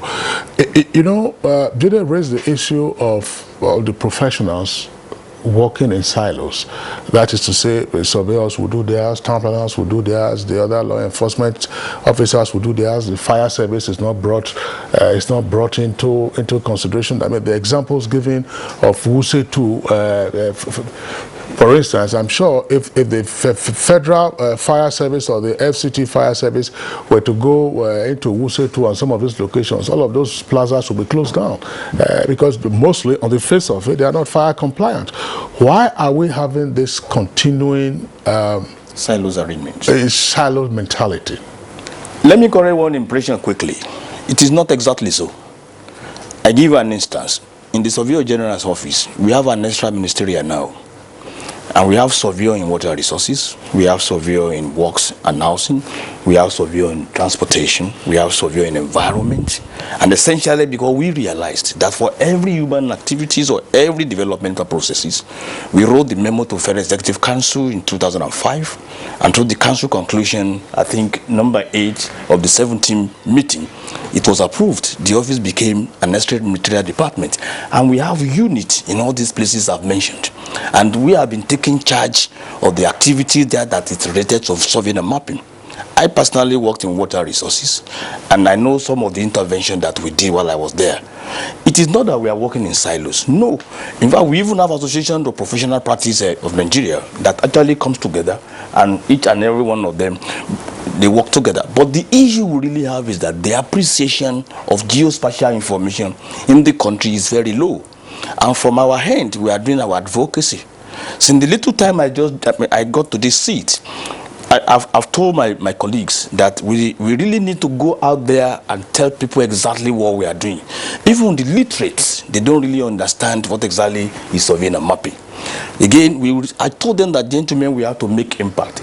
To a large extent, issues like this will really bring to fore the importance of surveying and mapping, which other country have actually taken care of. I agree, the federal government, they are doing their little bit. And surveying and mapping is not the only concern of the federal government. And in the environment where every other thing struggle for resources, you just have to allocate what you have. But then we don't work in silos. The office now is even an extra ministerial. We have pool officers, and we even collaborate with universities. I think the issue is not to put you on the spot, really. No? But you are working collaboratively, but what is the result? I mean, if we were to use the FCT as an example, the Federal Capital Territory and Abuja city, we still see the chaos in our city. The fire service responds appropriately, but if you're not working in silos, how come we continue to have all these disasters in several locations? I mean, I know that that's not necessarily your remit, but I was saying, how much does the fire service get to interact with you or with the town planners? Part of what we have seen in the past, whenever there is a fire outbreak or a major disaster, the fire truck gets there, the fire truck runs out of water because you don't have fire hydrants. In the neighborhoods, fire hydrants, is it the fire service that is supposed to construct or designate a location for fire hydrants? The federal service has now taken the step to say, fine, the fire truck goes, and then accompanying the fire truck now is now a water tanker, also painted in the colors of the fire service, so that there's no question of saying we don't have water. But ordinarily, how much capacity can the water tankers take? You're supposed to have fire hydrants. Where are they in the FCT? Where are they in our cities? Thank you very much, sir. There's something that I think I should mention to my colleague here. We call it development control. And our resource person that I just spoken now, we really look at enforcement. He also mentioned a particular issue which is bedeviling Nigeria, is about corruption and the culture of the truth. You see, it is very clear that we are not in debt of laws. It's not that we don't have sufficient law. In my initial response, I gave a kind of a rundown of the designated right of way for every infrastructure across Nigeria. The question now is, do we enforce? Do we go out there and do what they're supposed to do? I wouldn't want to speak, if you know, I wouldn't want to speak much on that. Because what? No. What? No, that's why you're here. Precisely. Whose business is it to enforce? It is actually the business of the town planner to enforce. They have to go out there and then they say, okay, are they complying with the right of way? And because the right of way, you don't have to build any permanent structure there. It is meant for actually to take care of the citizen. The purpose of right of way is to secure the citizen and the infrastructure. Is to be able to have assets. The issue you raised now, the purpose of right of way is to be able to secure assets in case of catastrophe like this. And the issue of right of way, there are some road furnitures, there are highway furnitures. All these right of way, they were designated there. And we, the surveyor, we demarcate the right of way. Of course, like we kept on saying, there's paucity of fund. We have not been updating our maps on a regular basis. But then, there are regulations that show you that, my friend, you don't put any permanent structure between here and that place. And again, there's even a law. The money they are going to use to demolish that particular structure or any they incur, the person of the owner of that building has to pay for it. That's right. They will not just demolish it and then they go away and say bye-bye. No, there are consequences of you not complying with government laws. So all those things are there. The enforcement and then the way we go about things is important. It is the responsibility of the town planner to enforce. Why are you failing? Yes. Well, let me start from the issue of coordination. Actually, from the federal level down to states, we have coordinations. We always have a council of surveyors meeting regularly, council of lands, works and housing and urban development and all this. So, and at this state level, FCT, we have a monthly technical coordination committee meeting chaired by the executive secretary of the FCDA, and all the technical departments from planning, engineering, survey and mapping, aegis, lands, fire service, water board, everybody attends that meeting. We regularly assess what are our issues and what needs to be done, and we regularly submit reports to the minister's office. And based on that, we tackle these issues as they come. Then the issue of enforcement. We have a department statutorily responsible for enforcement of development. That is the Department of Development Control. However, it's not only a planner that is responsible. It's a multidisciplinary department by law. They have engineers, they have surveyors, they have architects, they have builders, they have other relevant officers that they are supposed to answer. And we have adequate laws, as he said, and as I earlier mentioned, we have laws.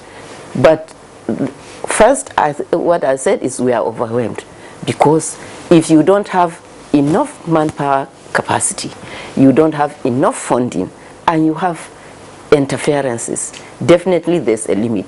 Then, based on that also, we have issues of population influx in FCT. The FCT, every square inch of the FCT has been planned. It's not that we are doing ad hoc planning. From inception, from the master plan, every square inch of the 250 square kilometers has been planned. And the FCC has detailed plans. But you see, first, the planning was supposed to be systematic. It's supposed to start from phase 1. When you finish phase 1, you move to phase 2, to phase 3, to phase 4, and now phase 5. However, it was not systematic. The movement of the federal capital seat of government to Abuja was supposed to be systematic. Also, it was not. It was hurriedly done. Because of that, you find that we are faced with a situation where we have to start implementing things that are not yet supposed to be implemented. That is why we are even having issues of squatter settlements. Our resettlement programs have not been systematic as planned. We have not been moving these indigenous settlements to where they are supposed to move. And because of that, they attract people coming in and they accommodate them. That's how we have squatter settlements, unauthorized development springing up by the day. So we need to do a lot to do. Yes, the enforcement, we are not doing as expected, but we also have some challenges that needs to be addressed before we do it. We need to have adequate funding. We need to have adequate equipments. We need to have manpower, training and retraining of this manpower.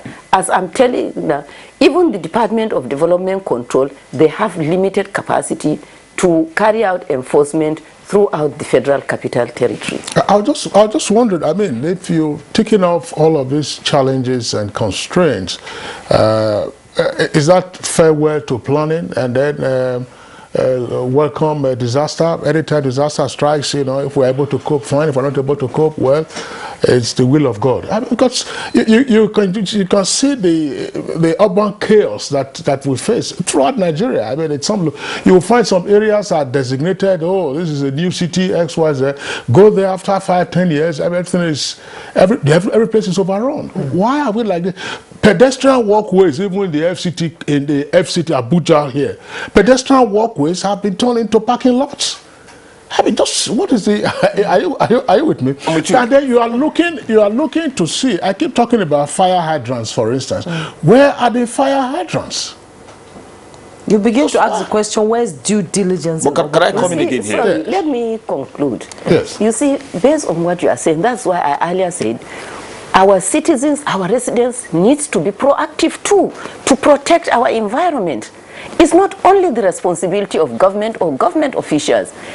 If we are overwhelmed, we don't have the capacity, we don't have the manpower to cover the FCT, the citizens should also be responsible, like in any other place, to be reporting to this. Look, we have said we have FCT platform where citizens can call and report all these things, and we take prompt action. There are areas that we cannot cover for some weeks, months or so, because they are. But immediately you send in this your call or message, we take it up, and the relevant departments are every director, every major management staff is part of the platform.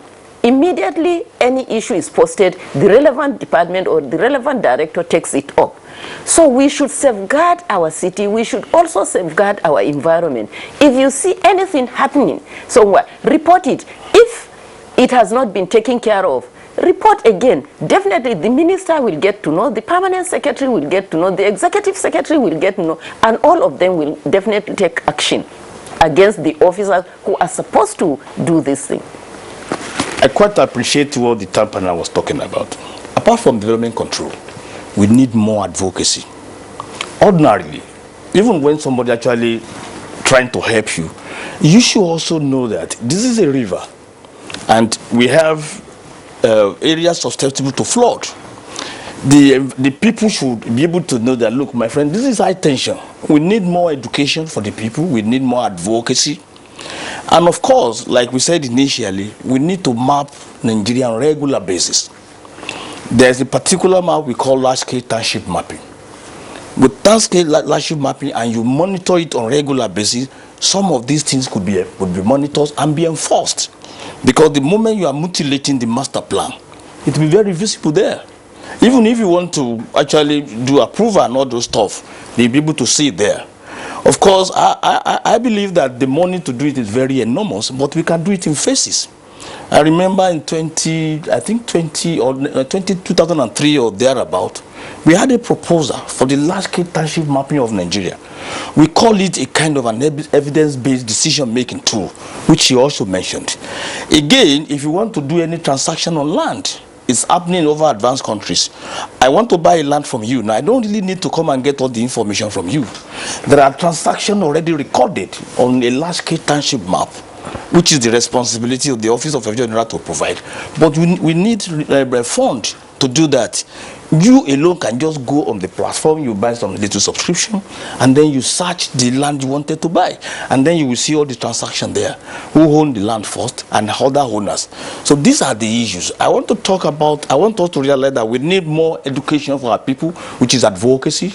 And again, some of the tools to actually do this work properly. It is true some of our maps are obsolete. Anyway, we have to really start producing correct maps, and it's going to help us in a lot of things.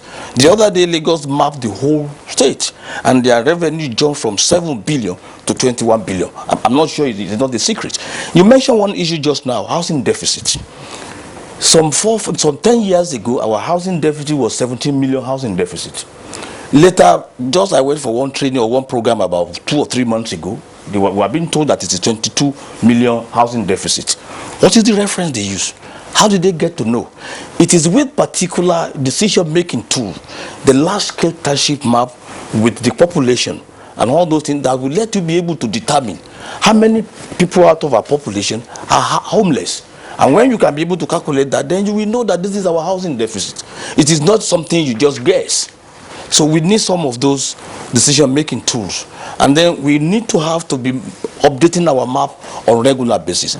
We have been talking to government, and the government, they have been doing their best within the available resources that it is at their disposal. And we have been doing more advocacy. I'm so happy when I was invited for this program that even the literates, people who actually understand a lot of things. What is the synergy between the traditional rulers and urban planning? So most of them, the new settlements have traditional rulers who sell land at times without the knowledge of the authorities. Let me respond to that. Of course, you will have been able to talk more on that. But let me just start it like this. All land in the Federal Republic of Nigeria belongs to government. And in every state is being entrusted to the governor. All lands. And the law did not take care of the traditional rulers as regards the management of this land. I think I'm very correct. The other day we were trying to do land reform. And in the land reform, we have been looking at how can we title all lands. And in land reform, how can we be able to map our environment properly, and we'll be able to create title for every property, because it has a very strong economic influence. If you don't do that, there are a lot of capital locking land. For instance, there are four criteria or 4 things you have to have for you to do business. You need labor, entrepreneurship, capital, and land. And if you look at it, you can even convert your land to capital. But if you don't have the appropriate instrument to secure facilities from bank, you will not be able to do that. So these are the problems the land reform is supposed to actually solve. And I think they are still working on it. If we can do all that, some of these issues you raised will be cleared. But there was no provision for any activity between traditional rulers and the land. But they still sell the land. I know. Another issue is the monitoring of the activities going on all over our land. And like we said, actually, if you don't have a map of an environment, up-to-date map of an environment, we will not be able to manage it. It's so critical. Okay, we have a number of tweets. Sorry, if I can just, you can come yes, the issue, like in FCT, the whole of the FCT land belongs to federal government, and he delegated the power to the FCT minister. So the issue of customary titles in FCT does not even arise. And there is a Supreme Court judgment that says any customary title within FCT is not void. It's not valid. That is why the FCT administration took it upon itself to correct the wrongs that were done by saying that if you have your area council or customary titles, bring them up, we'll verify their genuinity, we'll regularize and recertify and give you statutory titles. And we have been dialoguing with the traditional rulers. We pay them courtesy visit, we pay them enlightenment, we do enlightenment campaigns to tell them that you are not supposed to sell any land. You should not sell land, you don't have the right to sell land. So anybody who acquires land through the traditional title people, we don't even acknowledge it, because as I said, every square inch has been planned, or we have a use for everything. Yeah, fine. Let's leave the issue of title to land and so on and so forth, and just focus on the development of towns and cities and so on and so forth. There's something. I mean, earlier the trigger for this conversation had to do with the co-location of industrial, residential, and commercial activities. Part of the chaos you will also find in our urban areas is, I don't know, maybe surveyor and town planner, both of you will speak to this before we bring in Jide. When you are having construction or reconstruction work, nobody knows where a water pipeline, a water pipe is. That's for the public mains. Nobody knows where armored cables are for electricity. And in some cities where you have gas pipelines now, so in Lagos, for instance, they had some pillars painted yellow, say the gas pipelines, some of those things have been accidented. Nobody knows. So you just employ your workmen, they come with their diggers, and then they start, digging. And that was part of what happened at a place called the Jegun, also in Lagos, well over 10 years ago. Fashola then was governor of Lagos. There was what Nigerians refer to as a caterpillar operator. He was digging, and then I think somebody who was familiar with the neighborhood said, "Look, there's a pipeline there. There's a pipeline there." But apparently the driver or the operator of that earth-moving equipment didn't pay heed. And then once he struck it with his mechanical bucket, and then the thing exploded. So who regulates all of this? People will just come, they will cut your water pipeline, they will cut your cable, cut all kinds of... What is responsible for all this? Let me take you on that. Essentially, we're supposed to map all underground cables from the office of the Federation. And like I said earlier, you see, you have to start sleeping before you start snoring. The surface features that we're supposed to map, we have not been able to have enough resources to map them. The recommendation of United Nations on mapping is that 2.5% of every national budget should be spent on surveying and mapping. And when we are talking about mapping, we are not talking about the surface structure alone, we are talking about underground facilities and features. I'm telling you, since 1954 that federal survey that translated into Surveyor General Office had been created, our office have been making presentation every year about this mapping. And we also realize that we need to do more advocacy, and we have been doing it. We have been talking to people, we have been trying to woo our hierarchy. We also realize again that you don't have enough money for everything. But then, there was sometimes ago we had a kind of a master plan, or a kind of total budget that, okay, if you want to map Nigeria, how much will it cost us? We did that. I want to really believe that it was the paucity of funds that has constrained the government from giving us this particular fund that we needed. So these are the issues. You raise a very pertinent point. In some countries around the world, for instance in Chicago, you don't just start digging, or you set the whole country up, the whole place ablaze. We are aware. We've been making presentation as regards large-scale township map. The large-scale township map will help their development control, like she rightly mentioned. And it is not just you have a map there, because our environment are developing every day. We also know that we should be reviewing this thing on maybe every 5 years or every 10 years, depending on the policy we put in place. And it is also being discussed. I give you an instance. The SDG that we are trying to meet by 2030 have been tied with solving geoinformatics, because during the MDG that ends in 2015, there are some evaluation of the result we are able to get from the MDG, and very principal out of the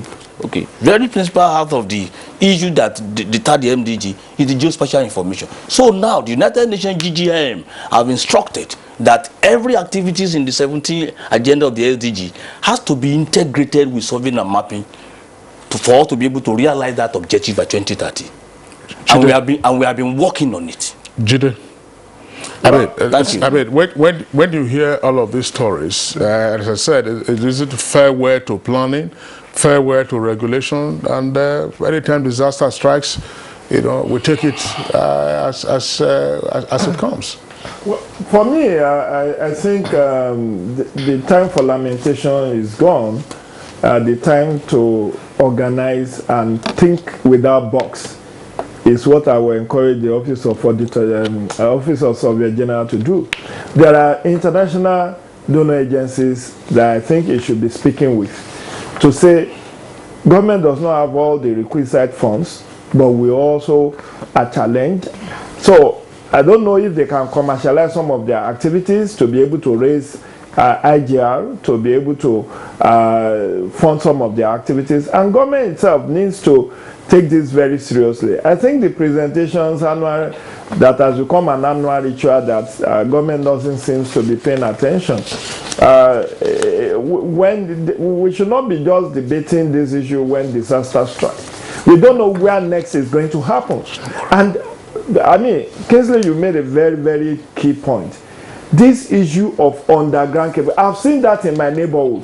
People will just wake up one morning and you start seeing these boys being asked to dig. And in the course of that, they cut off water supply, they cut off, energy supply and all of that. So I think for me, my own advice is let the Office of Surveyor General approach international donor UN agencies and other international donor agencies that could be of help, at least for them to, if they can, because we need digitized map. Digitize, not just this manual pencil and paper you do. We've gone beyond that. So if you need to do that in phases over decades, the time to start is now. Otherwise, disaster beckons virtually on daily basis. Okay, thank you so much. Yes, briefly, please. The issue of this underground cadastral. In FCT, we have underground engineering cadastral maps for everything, for water, for power. And before you commence any development, before you put your digger on there, you must have approval. You are supposed to have your connection points. Yes, supposed to, but the practice isn't that. So what is the problem? They don't do it. It's part of our lawlessness. In a clan society, you are not supposed to move into any land and start anything without proper approvals. And some of them, they know. It's not that they don't know, but they feel that they are above the law. Okay, thank you so much. Town Planner Zuleha Ahmed, Director, Urban Regional Planning, Federal Capital Development Authority. It's been a pleasure having you on the program. Thank you. We also thank Surveyor Taiwo Samuel Adenora, Surveyor General of the Federation. It's been a pleasure having you, and thanks for your input. And our familiar face, Jide Ojo, as usual. It's a pleasure. He's a public affairs analyst. Thank you so much for coming. It's a pleasure. Thanks for having me. And that's Good Morning Nigeria for today. We appreciate your time with us. We hope we've been able to educate, inform, and entertain you at the same time. Thank you so much for watching. I'm Kingsley Osadolo. Do have a nice day.